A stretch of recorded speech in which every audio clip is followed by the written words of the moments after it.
All right. Welcome everyone that's joining live. Just getting set up. As always, thank you for coming right on time. All right.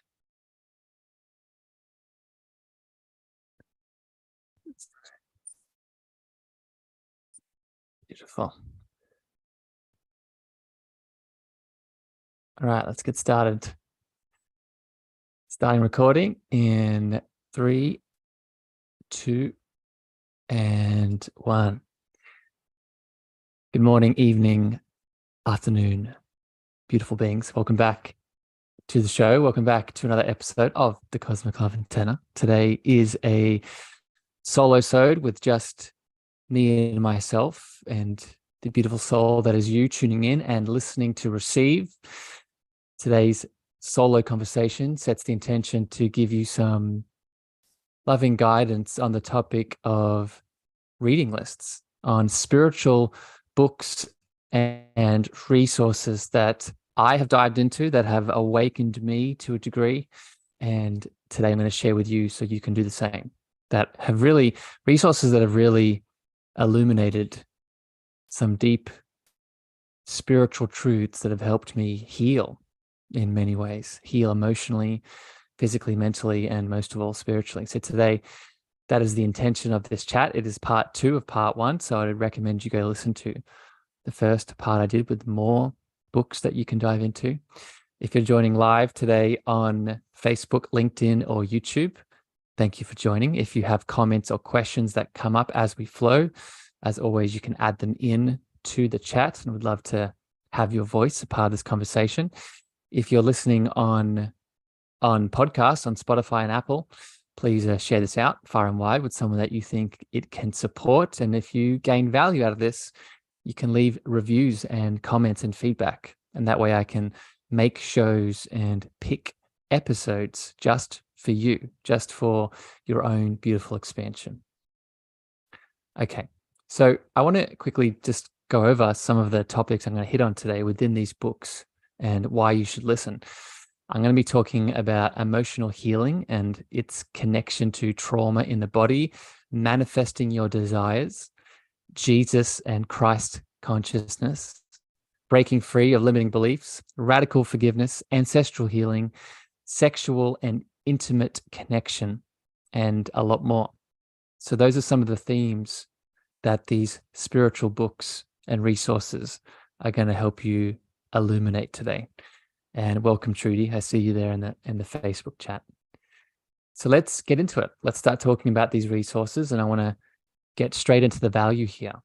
I want to start by really highlighting why these books, why any resource at large, but specifically these books today, are important for you along your spiritual path. Each one of these pieces of content, these beautiful publications that have been made by these authors, they've helped me remember. They've helped me remember what? You might be asking. They've helped me remember deep truths that have been there the whole time. That is really what a good resource does. It doesn't give you something. It helps you pull back the layers to a foundational understanding that has always been inside of you, but for whatever reason was blocked. And each of these books today, I would encourage you to open your heart to them being that for you. Right? Each of these resources have done that for me. And if you set the intention with these books to do that, it will take it that much deeper. I'm also going to put in the show notes, I've done several episodes on these books today, breaking them down, the teachings, and sharing my own views on them. So I'll put them in the show notes as well to give you even more value and guidance as we go, if you want to dive into the topics specifically. So book number 1 here today is When the Body Says No by Mr. Gabor Mate. When the Body Says No by Mr. Gabor Mate. If you are on a trauma healing journey, if you're looking to make a connection between your physical dis-ease and your emotional reality, and thus your spiritual reality, this book will change your world. Mr. Gabor Mate, for people that do not know who this soul is, he's a powerful psychotherapist, therapist at large, and just loving soul that works with a lot of individuals connecting the mind, body, and emotional relationship. And in this book, he talks about the relationship to trauma and specifically how the body holds onto energetic, emotional trauma, waiting for you to release it, waiting for you to heal and move on. And he talks about many ways of moving through this. What I want to highlight for all of you, one of the biggest teachings in this book, is actually at the end of it. And I've done an episode on this, on these teachings here I'm going to share in a second. He talks about the 7 A's of healing. And these 7 A's can be applied to emotional and physical healing, but I would assert they apply to all aspects of healing. And I'm not going to go through all of them, but I want to speak about the first 3 here just to summarize this, the impact of this book and specifically these teachings. The first 3 A's of healing that you can apply to your journey when you're stuck, when you feel like you don't know what to do, when you feel stuck in emotional tension and resistance. You can apply these 3 A's. The first is acceptance. We cannot heal what we first do not accept. If we're not accepting, what are we doing? We're ignoring. We're pretending. We're submerging. We're numbing. We are moving beyond the truth that is currently wanting our attention. So if you are looking to emotionally release, physically heal, spiritually reconnect, coming back to a degree of acceptance is going to be your first step. And when I say acceptance, I'll be very clear. I don't mean tolerate. I don't mean affirm negative behaviors. But what I am saying is acceptance helps us take our power back. Acceptance helps us come into self-responsibility to make the choice that needs to be made. Which brings us to the second A that Mr. Gabor Mate talks about. The second A of healing is awareness. And I'm going to be speaking about another book at the end of this chat today that speaks about the power of awareness. But put simply, once we accept where we're at in our healing journey, awareness comes in to help us get specific. What do I mean by this? Let's use the example of an emotional trigger that you're having with a family member, a friend, a lover. When you're triggered by someone outside of you, do you feel something in your body? Do you feel a sensation? Do you feel a resistance? Do you feel a tension? Do you feel a tightness? Do you feel a heaviness? Most people would say yes to this question. But you don't just feel it generally. You don't just feel it as an overall sensation. You usually feel it in a very specific area of the body, in the throat, in the heart, in the stomach, in your maybe in your sexual region, maybe in your third eye. This is where the power of awareness comes in our healing journey. Awareness helps us understand the specific choice that we need to make and know where energy, because at the end of the day, that is all tension, resistance, pain is. It's blocked energy, where that blocked energy resides. And we get there through awareness. The third A that Mr. Gabor Mate talks about in this resource, when the body says no, is anger. And anger, in my opinion, is one of the most underestimated emotions, feelings, sensations that we experience. And Mr. Gabor Mate talks about this, but from my lens and from his perspective also, anger is not negative. No emotion is, but particularly anger in this example. Anger is either unhealthy when we suppress it, like all emotions, or we take it out as rage on another person. Anger becomes a healthy emotion when we stand in it, when we use it as the boat to hold the energy that wishes to be expressed. Anger, as Mr. Gabor Mate states, is the way in which we put a line in the sand and let the world know that we matter. This is what we stand for. Anger is connected in many ways to the expression of our truth. So this is how we can heal with anger. This is how we can learn where the body is helping us to step into our healing, tuning into the anger and using it to express that which needs to be spoken. So I'll pause it there. Happy you agree, Trudy. I'll pause it there. That's the first resource. There's much more in this book. I'd recommend you go check it out. Also, I'll put my episode where I talk about these 7 A's in the show notes. I think it's between episode 30 and 40. You can search it on the podcast player. But a powerful book that connects the physical to the emotional along your spiritual path. Next up here is how to manifest your desires. Feeling is the secret. How to manifest your desires. Feeling is the secret, by Neville Goddard. And if you're listening to this episode, there is a very high likelihood that you've heard of Mr. Neville Goddard. He's a powerful spiritual teacher, has many books, many writings, but this book in particular is a game changer in relationship to manifesting and unlocking how to truly manifest from our hearts versus our head. And I'm going to explain what I mean by this.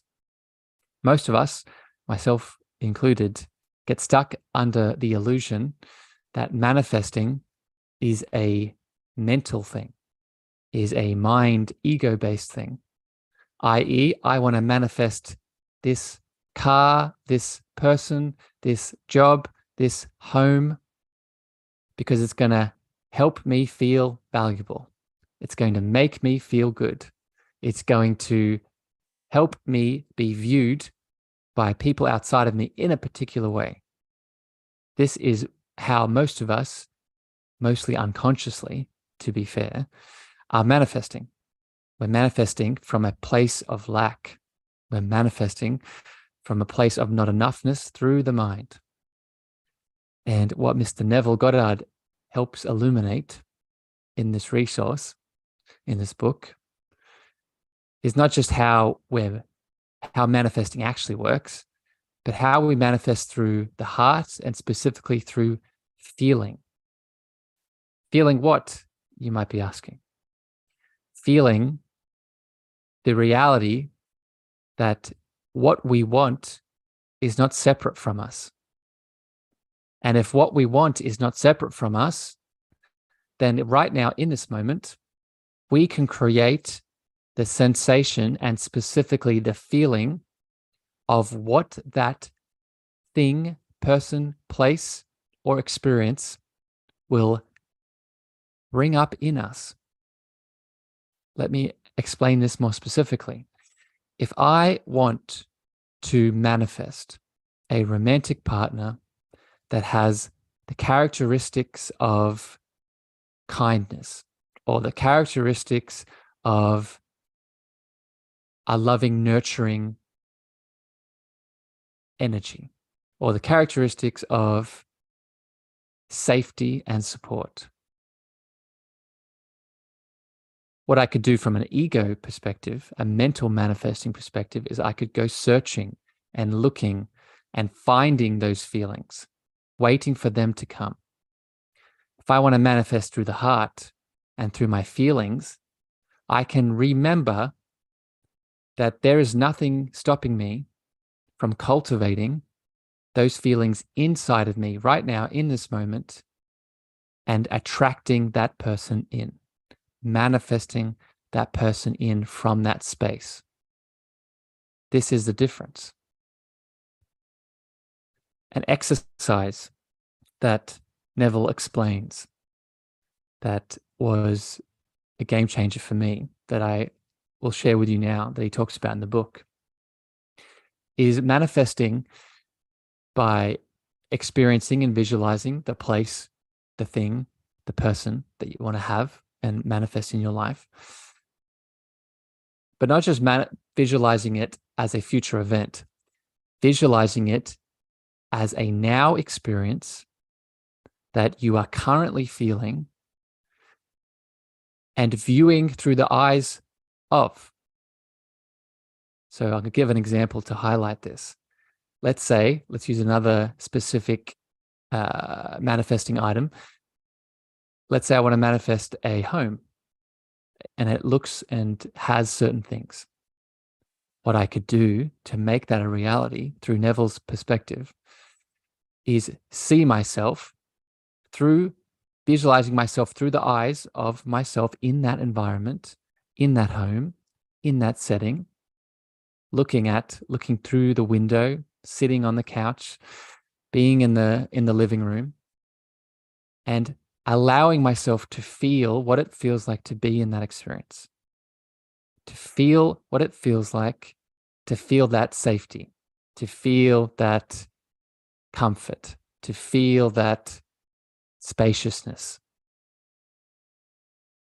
He takes it a step further and also describes the act of once you're in that space and place with that sensation and that environment, you then share that feeling with someone you love. So let's use the same example. You then visualize in the same manifestation, you then visualize calling your mum, your dad, your friend, your lover, and expressing the feelings to them, expressing the feelings of what this home brings up in you, expressing the feelings of what this home helps you cultivate, expressing the feelings of excitement around the new piece of, let's say, furniture that you have. This is how we manifest. This is how we use our cosmic heart to bring what we deserve. Okay, so I'll end it there, but again, another powerful resource. And if you can understand this ability, you can apply it to all aspects of your spiritual journey. Let's keep it flowing. Thank you, Trudy, for the love. If you're joining live, again, if you're on LinkedIn or YouTube or Facebook, if you have any comments, questions coming up around these resources, please pop them in the comments section. Next resource here is The Third Jesus by Deepak Chopra. The Third Jesus by Deepak Chopra.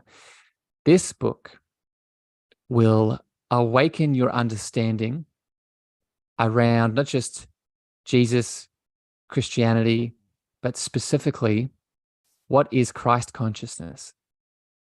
What does it mean to connect to Christ consciousness, the frequency of Christ consciousness? If you were like me, you may have grown up in a world where you not only fell under the belief that God, or if you are in Christianity, Jesus was a thing outside of you, that you had to sacrifice yourself towards or do certain actions or follow certain steps to appeal towards and then obtain this outside thing.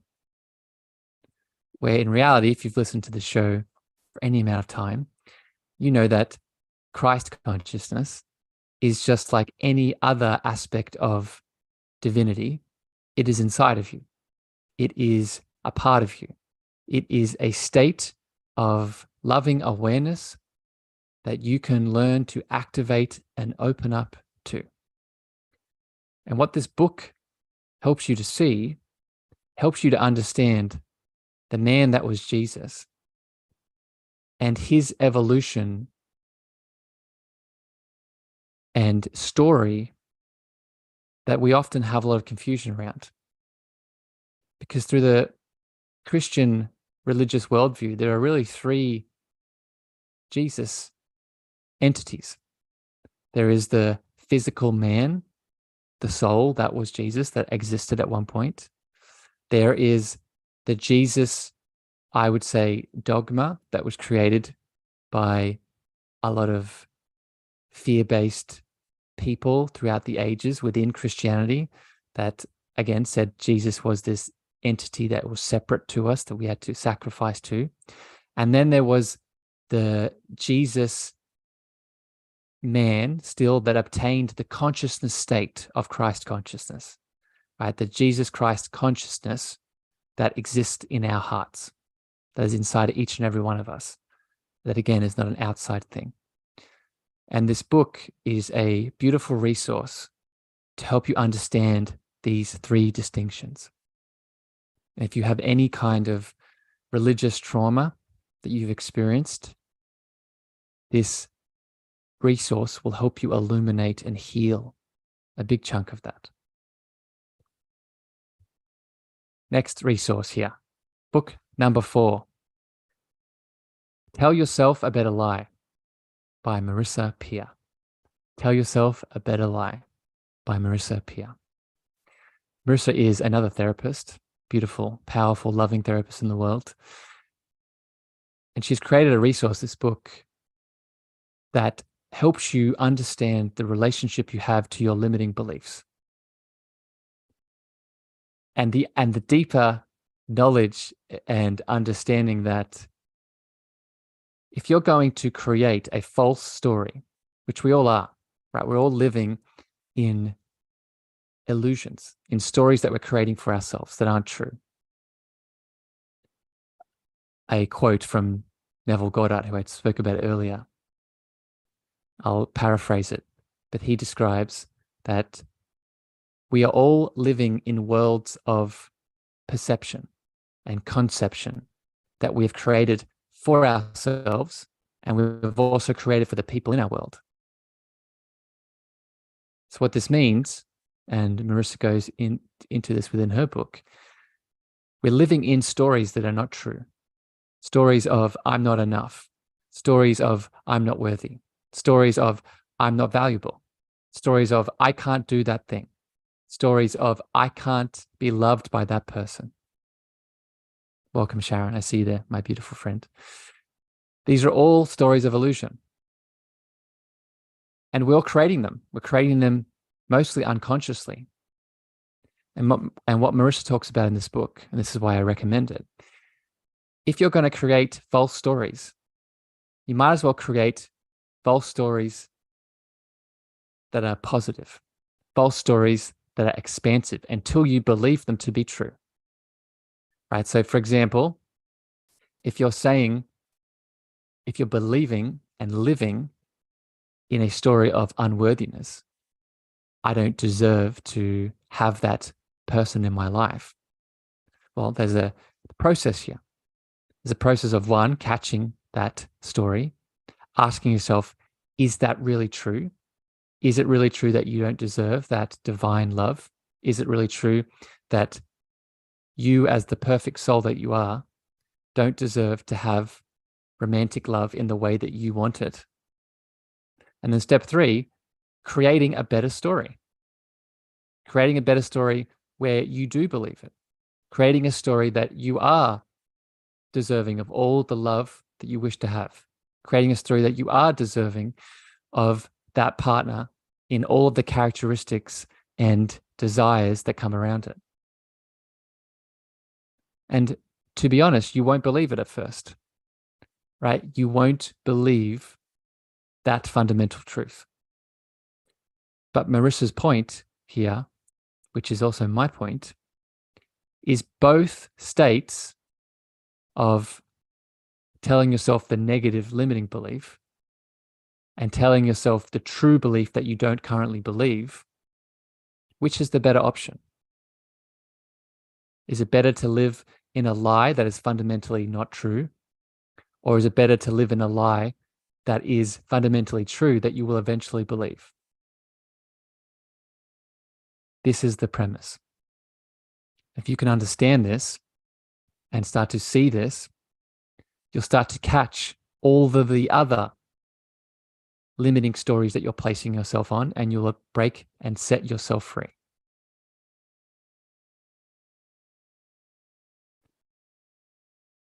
It's significant.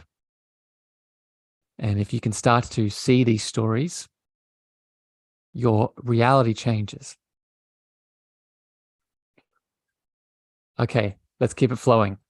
We've got 5 more here that I want to speak to, and they're big ones. So I want to take a bit of time with these. This next one here, if I was to pick one book, and that's a big thing to say because there's a lot of books that have impacted me.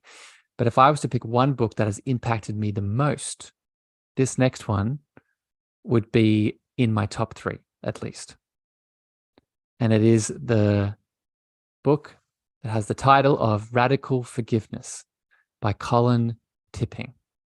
Radical Forgiveness by Colin Tipping. This is another book that I've done 2 episodes on. I'll put them in the show notes. I think around episode 40 and 50, you can go back and look. True and Lasting Forgiveness. But this resource, for people that are new to it, is a spiritual, blissful, emotional, fundamentally accurate understanding of not just forgiveness, but the spiritual laws, the emotional spiritual laws that run our universe. And I could leave it there, right? I could just say, go read it and you'll see. But I want to share some of these laws with you, just for you to feel them, because they have a resonance to them, to their own. Okay, the first one here is life is not random. Purposeful opportunities come up in your world so you can make choices and be guided by your higher self. Right? If you've been listening to the show for any amount of time, you know that is true. Another one here by Mr. Cullen is we at the soul level get precisely what we need to grow. How we judge what we get determines if we experience life as painful or joyful. I'm going to read that one again, just in case it didn't hit. We at a soul level get precisely what we need to grow. How we judge, right? Going back to what I said a second ago about stories. How we judge what we get determines if we experience life as painful or joyful. Okay, I'll keep going. I'll read a couple more here. Through relationship, we learn and grow. We heal and return to wholeness and truth, and see projections that we can learn to bring repressed material to the surface. We need others for healing.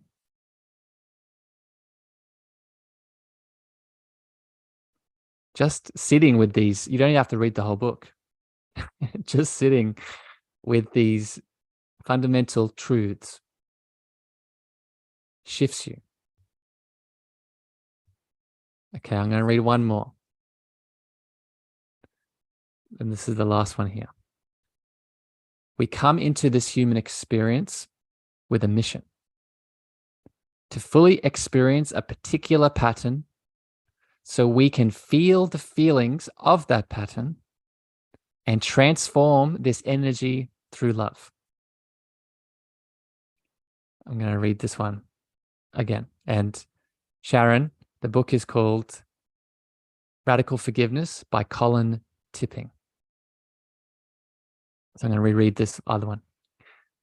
We come into this human experience with a mission. And I would actually say multiple missions, but let's just keep it that. We come into the experience with a mission to fully experience a particular pattern, or I would say patterns, so we can feel the feelings of that pattern and transform this energy through love.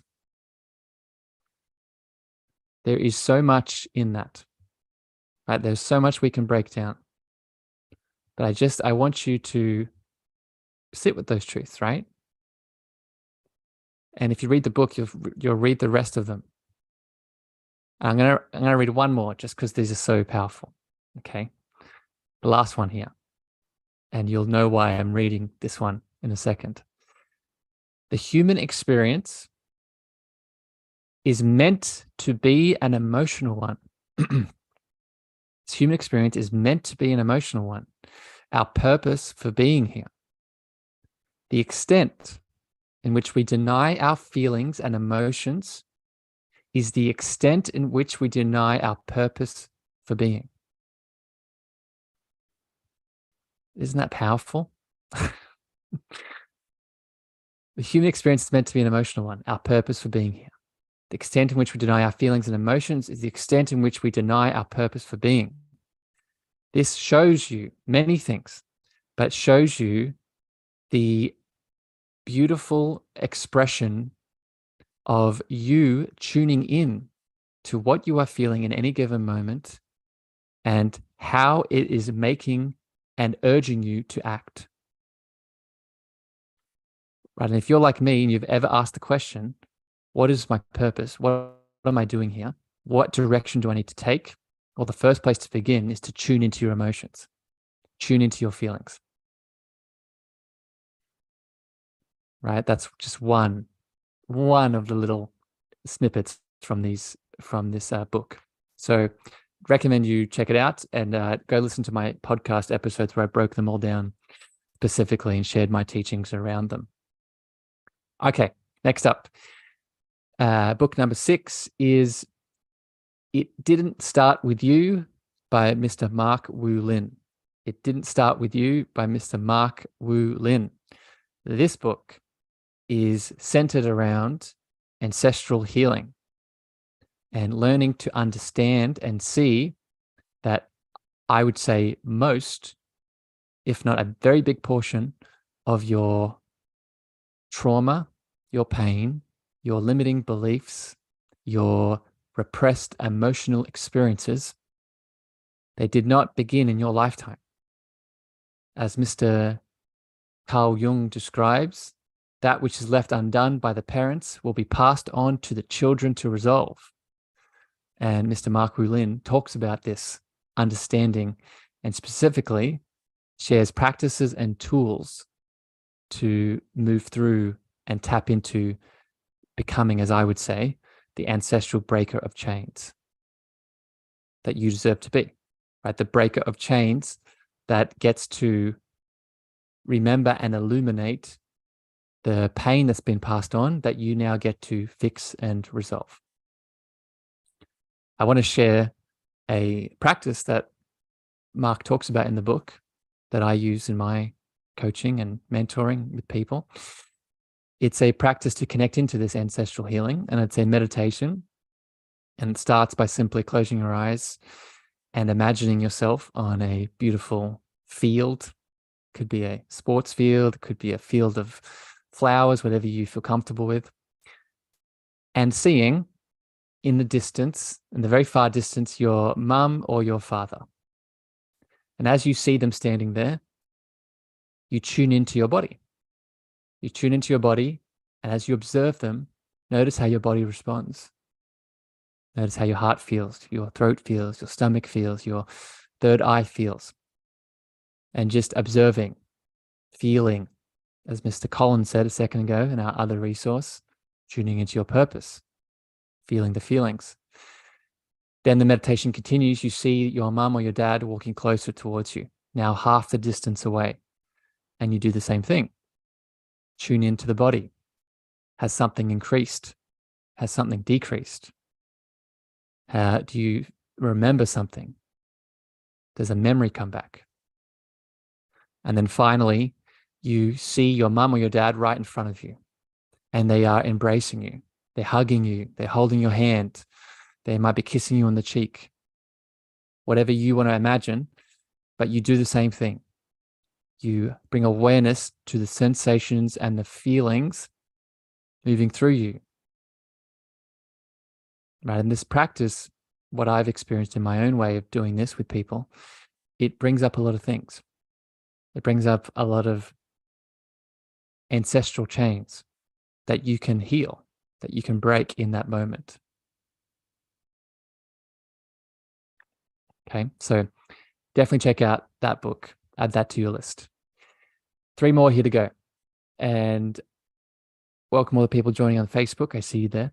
I hope it's bringing you value. If you're joining live, again, leave any comments and questions as we flow. If you're listening on the podcast, if this is bringing some value to your heart, share this out with someone that you feel could support and guide with these resources. The next book here I want to share, and I think if you're in the spiritual community, you've probably read this book, but I want to add it to the list and speak about it because I could not, and it is The Power of Now by Mr. Eckhart Tolle. And if you have not consumed this download from Mr. Eckhart, you need to. And Mr. Eckhart describes the importance of being in the present now moment. And he explains it from his beautiful angle, but I want to throw in my angle here on top. And this is the angle that was cemented and validated and affirmed when I read this book. And I hope you feel it too. And it's the understanding that, 2 understandings. First, if you grew up in any sort of religious community, you had some kind of relationship with heaven. And if you were like me, you may have grown up understanding and being taught that heaven is not just a destination, but it is a place outside of you that you need to get to. You need to prove yourself towards. You need to do the right thing. You need to tick the box.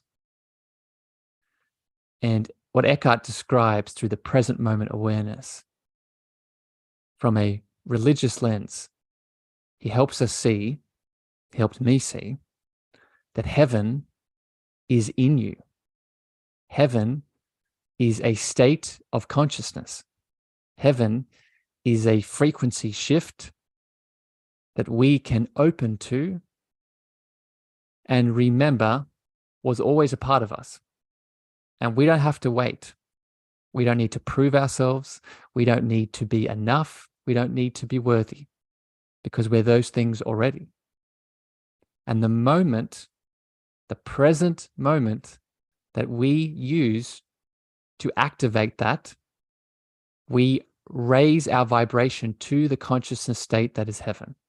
Right? I spoke before about the book, The Third Jesus by Deepak. Christ consciousness and heaven, they are both simultaneously a frequency shift that exists inside of us. Specifically, I would say exist inside of your heart. And through Eckhart's lens, they exist now. They exist here only in the moment that matters, which is the present. So that's the first really deep teaching around the power of now. The second, and I'm going to explain this as best as I can because it's very esoteric, but it's kind of where I live. When Eckhart says the power of presence or being in the present, Eckhart is not just describing the moment in time that is the present moment. He's also describing presence as the field of consciousness or the field of God or the field of the divine or the field of oneness, whatever your name is for it. It's all the same. Presence only comes in the present moment. So what does this mean from a practical lens? What this means is whenever we make the choice to release the future, to detach from the past, and be fully, completely present, we don't just detach from time, past, future, etc., we also allow the presence of God, the presence of the divine, which is us, to flow through us. We allow, I would call it, our divine presence to meet us in this moment. And the last thing I'll say here, not just meet us, not just allow the presence of God to flow through me, but any other person I interact with. The moment I allow the presence of the divine, of oneness, to be in me in the present moment, it can also be felt by those around me. It can also be experienced by those around me. And why is that the case? Is it because I'm giving them something? Is it because I am just showering them with my presence? From one angle, yes. But from the deepest angle, they feel it because it's also them. They feel it because the presence that I bring to the present moment also exists in them. So by me giving myself permission to be present and feel my presence, I also give others the same permission to do the same. But this is why you feel open and expanded and light and in love when you listen to me or any other person you admire or are inspired by. We're not giving you something. We're reminding you of what is you. We're reminding you of what has always been you, but for whatever reason, up until this moment, you haven't remembered. So I'll leave it there. But that, if you take the power of now and view it through this lens, you'll get a lot more out of it. It'll start to really click in a lot more ways. Sharon, treating your comment so profound. Giving and receiving hurts right now. Then that's okay, Sharon. But what I would say is the pain is what we can learn to eliminate. The pain itself becomes the gateway back to this beautiful presence, which brings me to the next resource here, beautifully synchronized here. The next resource that I want to share, and Sharon, I would share this with you, with this pain that you're feeling, is the spontaneous healing of belief. The Spontaneous Healing of Belief by Gregg Braden. And like Radical Forgiveness, Gregg Braden shares some beautiful spiritual laws and truths that you can apply to your life to not just heal limiting beliefs and limitations in your life around pain, as an example, but also to manifest a reality that is aligned with your deepest abundance, with your deepest bliss, with your deepest potential.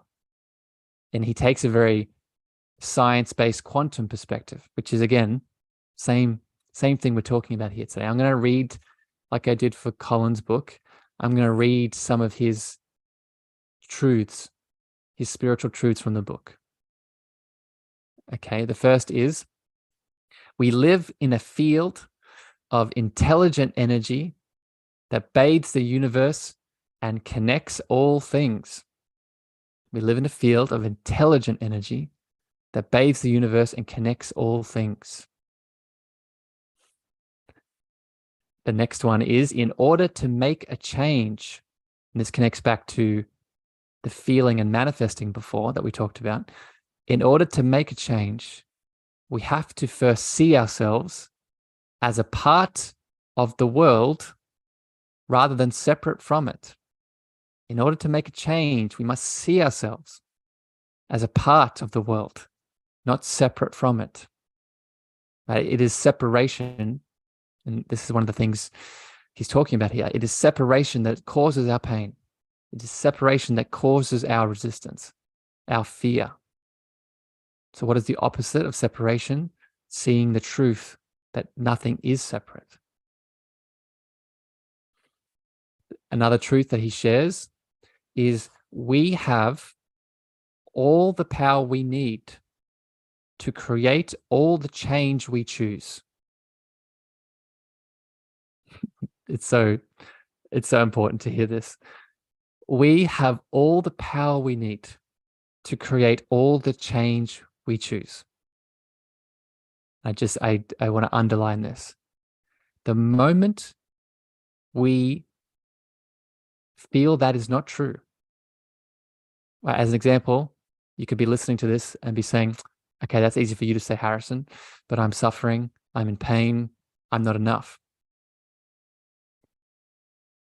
That is the challenge. That's the thing there. That belief, that not enoughness, that I am separate, that I will never heal. That is the thing. That's not the truest reality. Right? Because the truest reality, as Greg is saying, is you have all the power. You are born from infinite potential. That's the reality. The falsehood is the current belief you're in.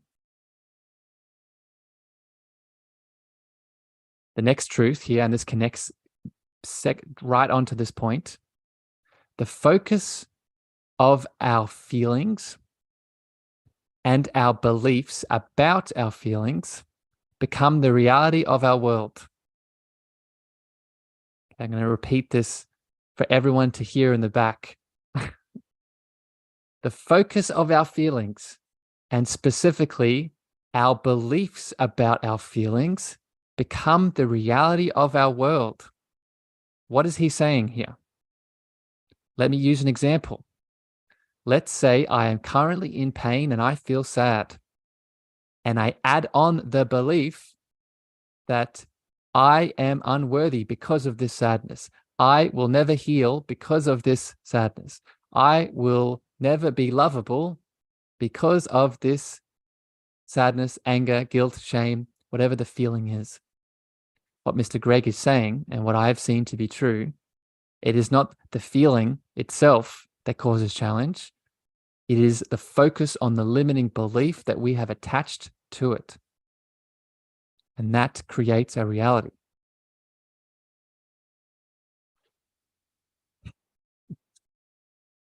Let me just say a couple more here, and then we'll go on to our last resource.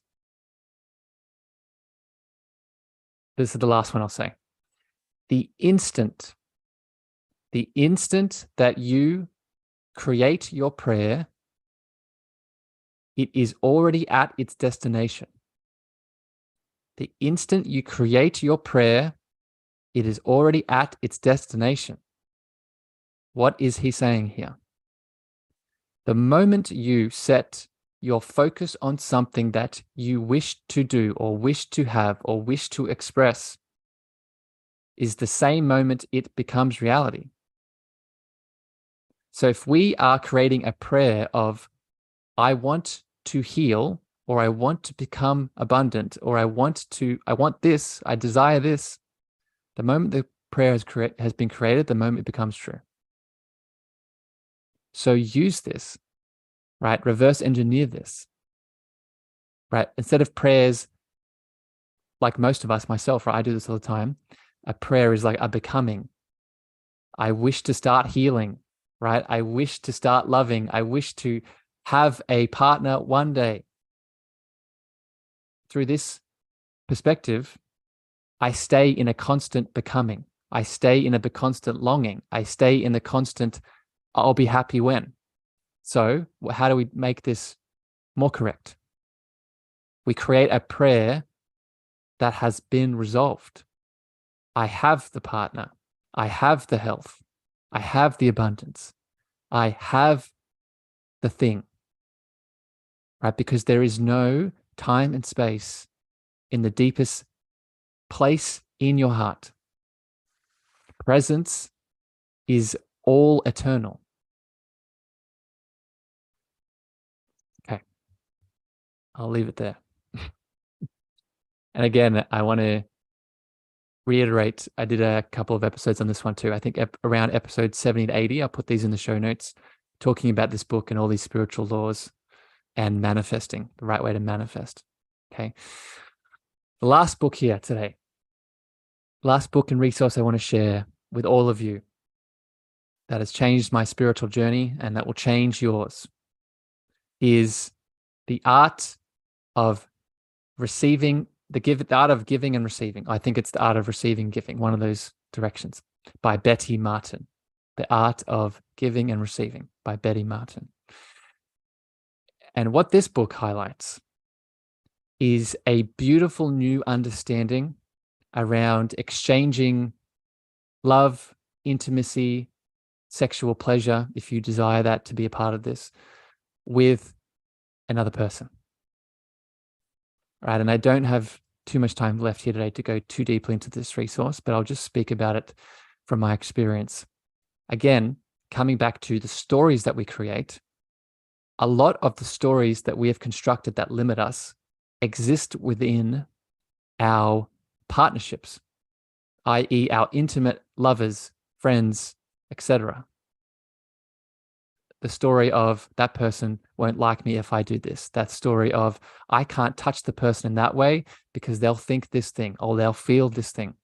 And what this book describes and gives you is a beautiful way to move beyond those stories, to come back to the deeper states of intimacy, connection, and love.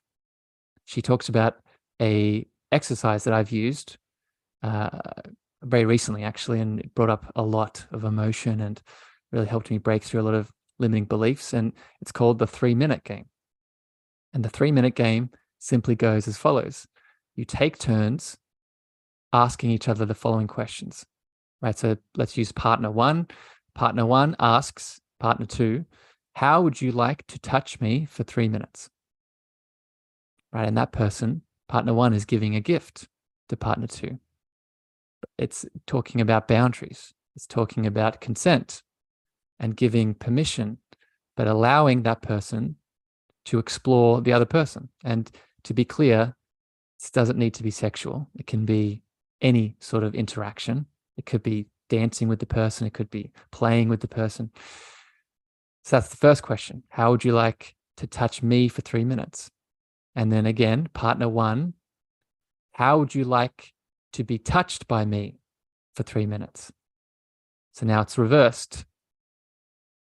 Right, partner one's asking partner two, how would you like to be touched by me for 3 minutes? And so this is about giving a gift and receiving a gift. And the key here within this game that you go between each other, you start to observe the stories that you play around the acts of love, the acts of giving and receiving. Right? What is the story of not enoughness that you can dissolve and just be in the experience of feeling the person? Right? What is the story of I'm going to be rejected if I do the thing that I want to do with the person that I can release? Okay, and this beautiful game and this beautiful book really gives you a framework to play with. And for me personally, it's helped me open my heart and break through again those illusions that we place both on ourselves and we place on other people in our life that are not true, but we continue to live within. We continue to stay within, right? We continue to create a reality within that is incorrect. Okay, we did it. That is all of my resources here today. Books, powerful, my top spiritual reading list, part 2 for you here today. As always on these solo-sodes, please do not just listen, take action and go read one of these books. Go allow yourself to receive the guidance from these resources and then implement them in your life, right? Don't just believe my experiences. Take your own experience and embody it. Okay, if this is something, if any of these teachings and explanations, understandings around these resources today have really lit you up, I incorporate all of this in the work that I do in the world. So if you're looking for deeper support, then you know where to find me, reach out, and we can have a chat around what guidance and mentoring and coaching looks like. But until next time, beautiful beings, if you joined live, thank you for holding space. If you're listening on the podcast, I love you dearly. I send you love. I send you light. And I'll see you again very soon. Bye, everyone.